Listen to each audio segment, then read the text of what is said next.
Well, businesses have taken a hit this year as a result of the COVID-19 pandemic, but a new study on small businesses shows some good news for those who have moved online. Retail giant Amazon says its small business partners made record sales in the first quarter of 2020 and topped $3 billion over the past year.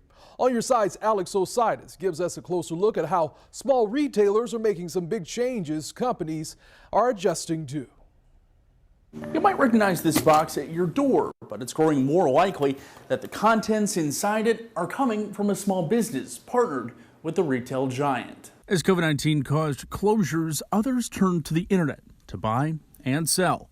Joel Sider with Amazon. Small and medium businesses that work with us that represent more than half of everything sold on our site have been able to stay afloat. Far from the difficult months brick and mortars experienced, but in a report from the National Retail Federation, June showed sales rebounding despite the resurgence of the virus in some states.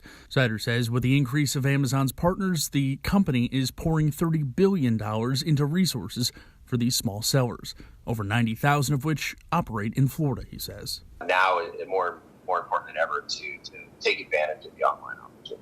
Still ahead at 6, Amazon's response to keeping their employees safe during the pandemic. I'll have that coming up. Reporting now, it's Osiris First Coast News on your side.